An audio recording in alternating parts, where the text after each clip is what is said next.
Ben voilà. Hop là, coucou, bonjour à tous, bonjour à toutes. Donc Denis de Live Solo, je vous laisse arriver. Donc je vais vous demander de partager, de liker un maximum. Je suis en direct du théâtre de Lorient. Allez, je vous laisse arriver un petit peu, tranquillement, ça arrive sûrement. J'espère pour ceux qui étaient à Paris samedi, ça s'est bien passé, que tout a été. Salut Nathalie. Hop là, donc je suis en direct du théâtre, hein. Je suis dans le théâtre de Lorient et puis il va y avoir des petites interventions. Donc voilà. Après, je vous demande de liker, de partager un maximum et puis vous allez voir quoi. Hop là. Donc voilà, je voulais vous montrer en même temps les affiches qu'il y a, les pancartes.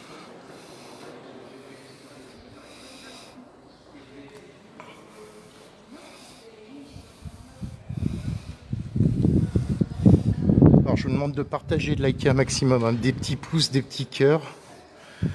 Et je suis avec des intervenants qui sont dans le théâtre, un théâtre occupé. Et puis on va y aller, voilà. On va aller voir Belinda.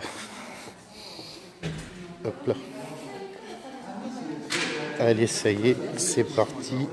Hop là, voici, me voilà. Donc Vladimir et Belinda. Donc Belinda a un message à faire passer pour le théâtre. Donc elle va nous expliquer tout ça. Voilà. Alors le théâtre occupé de Lorient est donc occupé depuis plusieurs semaines maintenant. Je crois qu'on est à 46 jours exactement, plus que ça. 50 jours, 60 jours, très longtemps. J'en ai loupé quelques-uns, j'étais pas là tous les jours. Du coup, on occupe et puis on accueille aussi. Et du coup, c'est pour ça que je suis venue faire cette petite annonce.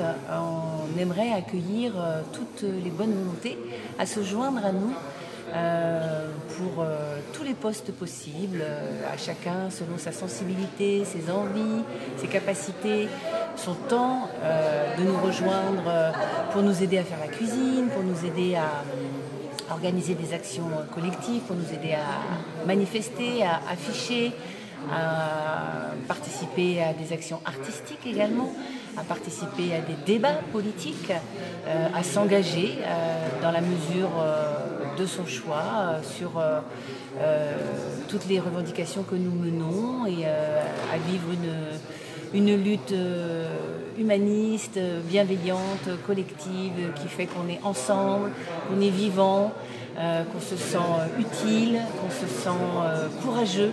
Parce que quand on est plus nombreux, on est plus courageux. Et voilà, on est vraiment bras ouverts pour vous accueillir tous et toutes.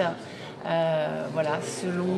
Donc tout ça au théâtre de Lorient, hein, je précise, au théâtre de Lorient. Oui, c'est voilà. Ça, théâtre occupé de Lorient, donc on l'appelle le TOL, et qui est ouvert 24 sur 24. Vous pouvez venir de nuit comme de jour, sur 24 heures, sur une semaine, sur plus, sur un jour seulement. Enfin voilà, c'est vraiment à la carte. Et pour les gens qui sont un peu curieux éventuellement avant de venir, est-ce qu'éventuellement il y a des liens ou quelque chose pour vous retrouver Alors oui, vous pouvez envoyer un mail à théâtreoccupé, tout attaché sans accent, @gmail.com, ou regarder sur notre Facebook, Théâtre de Lorient Occupé.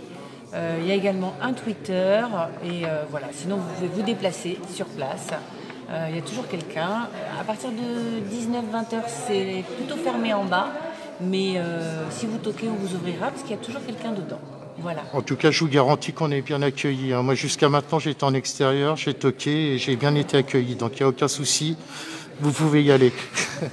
Je te remercie, Belinda. Et puis, du coup, il y a Vladimir qui avait un sujet aussi à aborder. Donc, je t'en prie, Vladimir. Voilà, donc je vais aborder le sujet de pourquoi on est là. Donc, en fait, à l'origine, il y a eu une occupation au théâtre de l'Odéon. Et puis, ça a essaimé partout en France. Donc à l'initiative des collectifs des intermittents et précaires et de la CGT Spectacle et CGT Chômeurs, sur l'assurance chômage, puisqu'il y a les décrets Macron qui sont sortis et qui vont s'appliquer le 1er juillet et qui vont être particulièrement saignants pour les intermittents de l'emploi, c'est-à-dire des gens qui alternent CDD, période non travaillée, ou intérim et période non travaillée. Donc on peut trouver un petit peu bizarre que les intermittents du spectacle s'intéressent au sujet de la précarité qui ne les concerne pas, puisque c'est les annexes 8 et 10 qui les concernent, mais ils ont très bien compris que si les décrets Macron d'assurance chômage s'appliquaient, ils allaient être les suivants sur la liste. Donc très rapidement, les décrets Macron d'assurance chômage applicables au 1er juillet 2021, dès que vous avez une alternance entre période travaillée, période non travaillée, vous allez être pénalisé. Avec une espèce de loterie très très difficile à comprendre, qui fait que pour des personnes qui vont avoir travaillé le même temps, qui vont avoir touché le même salaire, ils vont avoir une indemnisation chômage totalement différente. On va prendre le cas de quelqu'un qui a travaillé 6 mois, mais qui, 1 an auparavant, avait travaillé un tout petit peu. Eh bien, il va avoir une baisse d'allocation de 35%. Donc on arrive à des situations complètement ubuesques, mais surtout dramatiques pour les salariés précaires qui prennent ce qu'ils trouvent, donc des gens qui prennent des CDD et qui prennent de l'intérim. À cette revendication-là, donc qui touche tous les précaires et donc il va faire une baisse d'assurance chômage en moyenne de 158 € pour plus d'1 million de personnes, s'ajoutent des revendications catégorielles, c'est-à-dire les intermittents étant très largement mobilisés dans cette action. Il y a la prolongation des droits à l'assurance chômage pour les personnes qui ouvrent des droits, et avec cette histoire d'année blanche, c'est-à-dire une prolongation des droits 1 an après le redémarrage de l'activité dans le secteur de la culture, de façon à garantir une sécurité financière pour les professionnels de la culture. Après, on a d'autres revendications qui viennent s'ajouter, sociales par rapport au congé maternité, et évidemment le fait de préparer la reprise dans les lieux culturels et que personne ne soit oublié, que les professionnels de la culture ne soient pas juste pris comme des personnes jetables. On a juste besoin d'eux quelques heures, quelques jours quand on a envie de s'amuser et puis on les ramène dans la précarité. Non, il faut pérenniser aussi les moyens de vie de tout le monde, quoi. Donc voilà, il y a vraiment une convergence entre les chômeurs, les précaires et les intermittents pour d'une part le retrait des décrets Macron d'assurance chômage applicables au 1er juillet et aussi les droits spécifiques des professionnels du spectacle. Ok, nickel. Juste petit truc aussi pour rajouter, parce qu'il y a beaucoup de luttes en ce moment. Je vois qu'aussi sur Lorient, vous êtes quand même sur une forme de convergence, que ça soit avec la santé, que ça soit avec la fonderie. Enfin, vous êtes un peu en lien, vous essayez de vous soutenir mutuellement les uns des autres, vous essayez de voir s'il y a possibilité de faire des choses éventuellement en commun. Enfin voilà, si tu as quelque chose à rajouter aussi par rapport à ça. On est en soutien. Parce que c'est quand même très important. On est en soutien depuis le début, que ce soit les AESH, que ce soit les assistants d'éducation, que ce soit à l'hôpital. Évidemment, donc aujourd'hui, par exemple, il a été décidé de faire un versement, un don aux camarades de la SBFM en lutte pour sauver leur outil de travail. Mais depuis le début, on est en soutien. Et d'ailleurs, ça a été décidé aussi au niveau national, lors de la réunion de Villeurbanne de la semaine dernière, de vraiment avoir une cohérence pour préparer un avenir qui soit où l'homme puisse y vivre, c'est-à-dire social et environnemental. C'est plus une option. C'est indispensable. Donc concrètement, par exemple, sur le bassin de Lorient, qui est extrêmement touché par la précarité, par rapport à la saisonnalité des emplois liés au tourisme, par exemple, mais pas que, aussi à l'agroalimentaire, mais aussi tous les emplois qui devraient être titulaires dans toutes les fonctions publiques, donc que ce soit dans les municipalités, que ce soit dans les communautés d'agglo, que ce soit à l'hôpital, que ce soit dans l'éducation nationale, des aberrations où on maintient les gens dans la précarité pendant des années, ça c'est inadmissible, mais aussi tous les emplois qui sont considérés comme non qualifiés, beaucoup de femmes, beaucoup de temps partiel, où on considère que c'est normal de maintenir toute une partie de la population avec des sous-salaires, des sous-contrats, des contrats répétés à l'envi par des gens qui se sentent tout-puissants. Donc ça, c'est pas possible dans le monde d'après. Il faut que chacun ait sa place et entre autres sur des emplois indispensables. Le ménage, c'est indispensable. S'occuper des enfants, c'est indispensable. S'occuper des personnes âgées, c'est indispensable. Et donc, on a besoin de tout le monde dans la société de demain. Et donc, c'est aussi pour ça qu'on appelle tout le monde à nous rejoindre, parce qu'on est vraiment dans une dynamique de lutter contre tous ces abus qui minent nos vies aujourd'hui, quoi. Parfait. Je rajouterais aussi dans cette idée de convergence des luttes, ce qui est important maintenant, c'est qu'on on est dans une urgence climatique déjà, une urgence sociale, une urgence humaine, qui fait qu'on n'a plus le temps de s'occuper de son petit précaré. Il est vraiment grand temps qu'on se donne la main les uns et les autres, avec tous justement nos problématiques et nos revendications, et qu'on avance ensemble pour faire basculer le sablier dans l'autre sens pour nos générations futures, pour un avenir meilleur bien sûr, mais aussi un présent meilleur déjà. Et cette convergence des luttes, elle devient pour moi aujourd'hui indispensable. Elle devient vraiment vitale. Donc voilà, c'est pour ça qu'on a encore voté aujourd'hui un élargissement de nos revendications pour inclure la loi sécurité globale qui vient de sortir encore récemment et qui implique effectivement, oui, on peut le dire, une sorte de dictature latente dans nos vies privées et nos vies publiques, au niveau culturel et au niveau global, et qui fait que petit à petit nos espaces de liberté s'amenuisent et qu'il faut vite sortir de la cage avant qu'elle ne se referme. Eh bien, écoutez, Belinda, merci. Vladimir, merci beaucoup. En tout cas, merci pour l'accueil. Et puis voilà, je vais en profiter pour montrer un peu l'envers du décor, que les gens puissent voir un peu comment ça se passe. Voilà, il y a plein de...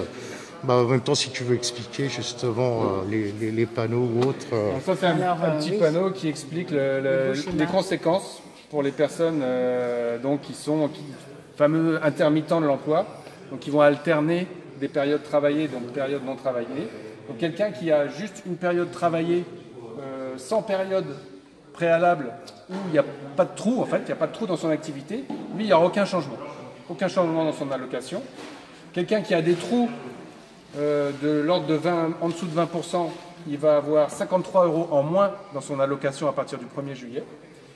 Quelqu'un qui va avoir compris entre 20 et 43% de trous dans la période prise en compte. Alors la période prise en compte, c'est technique, mais c'est tout simple. C'est les 24 mois qui sont avant la dernière rupture de contrat de travail. Hein, quand on vient s'inscrire au Pôle emploi, on prend en compte les 2 années antérieures. Donc ces personnes-là, qui vont avoir des trous de 20 à 43% dans leur prise en compte de la période de référence, donc les fameux 2 ans, c'est 178 € en moyenne, en moins, donc c'est énorme. Et le pire, c'est pour des gens qui vont avoir des trous supérieurs à 43%. Le gouvernement a instauré un système de plancher. Là, on parle de 264 € en moins, en moyenne. Donc là, on parle d'allocations qui sont de l'ordre de 900-950 €. Donc c'est des baisses mais absolument considérables sur l'allocation des personnes qui sont concernées. Donc ça, c'est les chiffres de l'UNEDIC, donc on ne les a pas inventés. Ouais. Donc vous allez sur le site unedic.org, il y a le dernier rapport qui est en ligne. Donc tout est clair, tout est établi. D'accord. Et puis voilà, après, c'était pour montrer un peu la logistique. Vous voyez, ça fait pas que de jouer du violon, de faire des pièces de théâtre, de faire du cinéma. Ça sait s'organiser aussi. Vous voyez la répartition des tâches de tout à chacun. Donc voilà, les référents, les numéros, etc. Voilà, accueil nuit, action, agora, etc., etc. Enfin, il y a une sacrée logistique. Je pense qu'il y a une très bonne entente aussi. En tout cas, on est bien accueillis. Et puis voilà, ça bosse aussi au fond, vous voyez, ça fait pas semblant. Et puis voilà, quoi. Hop là. Merci en tout cas, c'est cool. Merci bien. Hop là. Attends, je reviens. Non, j'ai fait en sorte que...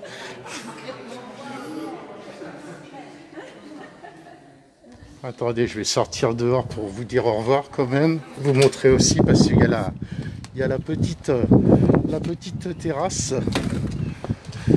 Voilà. Hop là.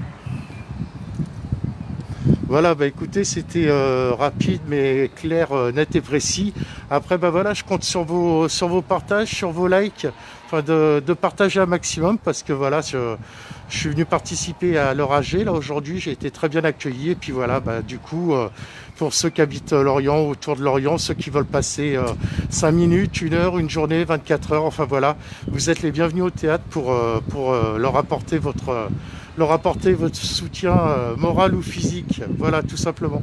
Bah écoutez, je vous souhaite une bonne fin de journée, je vous fais des gros bisous et puis je vous dis, je crois que j'ai plein de choses qui vont se préparer d'ici la fin de la semaine, peut-être même encore la semaine prochaine, beaucoup de choses à venir, beaucoup de live, donc voilà, je vous dis, d'ailleurs je suis dehors, il n'y a personne, je peux enlever mon masque, je vous dis à très très vite, à très très bientôt et surtout n'oubliez pas de partager. Allez, des bisous et puis à bientôt, ciao ciao ciao ciao.